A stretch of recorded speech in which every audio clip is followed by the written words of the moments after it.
Bonsoir, bonsoir à tous.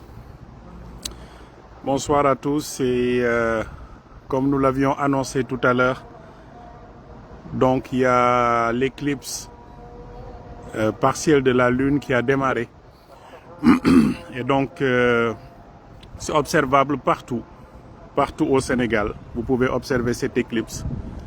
Donc c'est pas une éclipse totale, c'est pas dire que c'est pas toute la Lune qui va être marquée, mais c'est le bord inférieur droit. Donc ce soir, ça doit être une pleine lune. On devrait avoir un cercle parfait. Mais vous allez remarquer en fait que le bord inférieur droit de la lune est complètement dans l'ombre. Et du coup, au lieu d'avoir une pleine lune, vous avez une lune qui est coupée.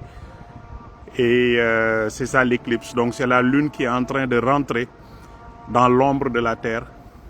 Et c'est ce que nous allons voir tout de suite. Je vais essayer de faire un zoom.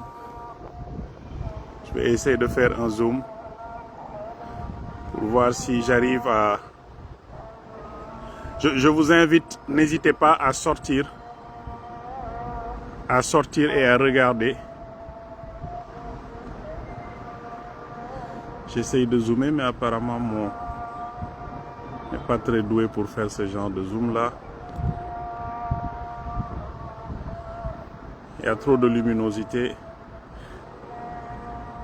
N'hésitez pas à sortir, vous regardez la Lune actuellement. Vous allez voir en fait le côté inférieur de la Lune. Ce n'est pas un cercle parfait.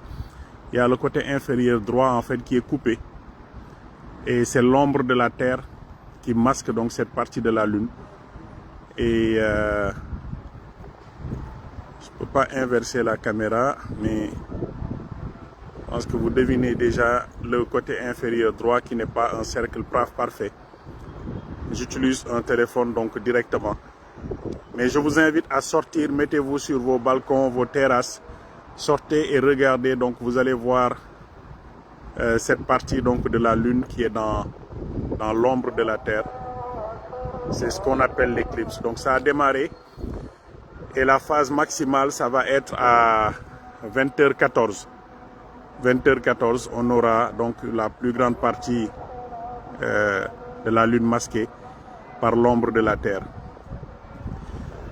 waaw pour ñu tënk ko ci olof tey dafa am éclipse weer bi mooy li ñuy tuddee jàpp nañu weer bi bu ngeen mënee génn xool ko ku nit ki fu mu mënti ne bu génnee dina ko gis fii ci Sénégal weer bi tey dafa waroon nekk pleine lune.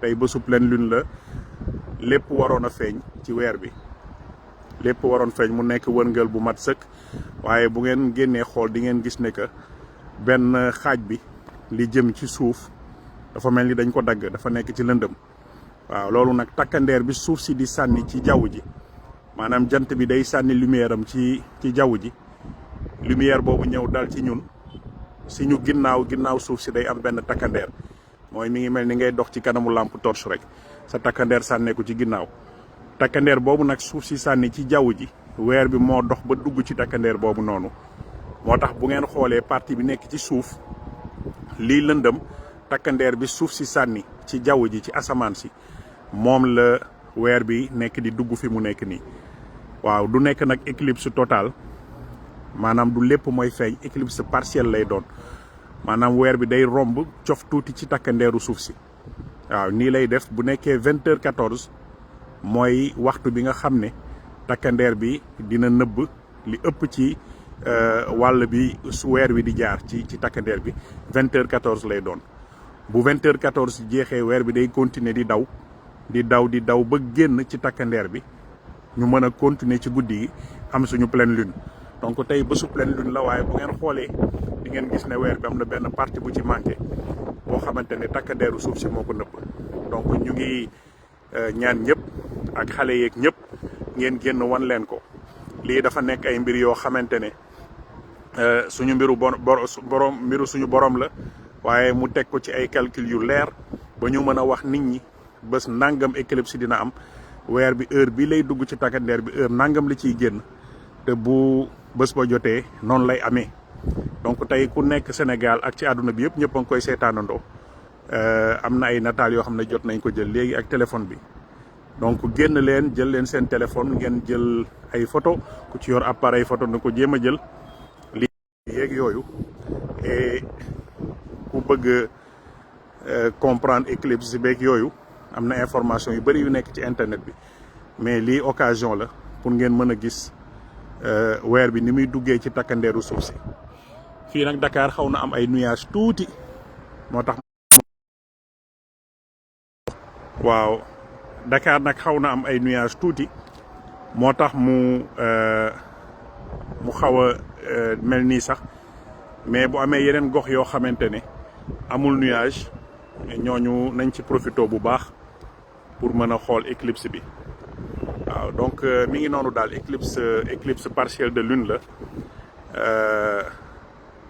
génn leen xool ko nuages yi ñu ngi commencé xaw a bëri nii ci kanamu weer bi mais mën ngeen gis toujours benn partie weer bi nga xamante ne moom la nuages yi nëbbul di ngeen ci gis li nekk ci biir takkandeeru suuf si donc éclipse partielle la mooy benn partie bi rek la ñuy nëbb bu ci kanamee 20h14 mooy moment bi nga xam ne éclipse bi dina nekk à son maximum après weer bi day continuer di dox ba génn ci zone boobu noonu donc am na ay nuages fii ci Dakar waaye daal éclipse bi niñ ko waxee woon heure bi mu waroon am tàmbalee na ko et mi ngi continuer di daw ba léegi.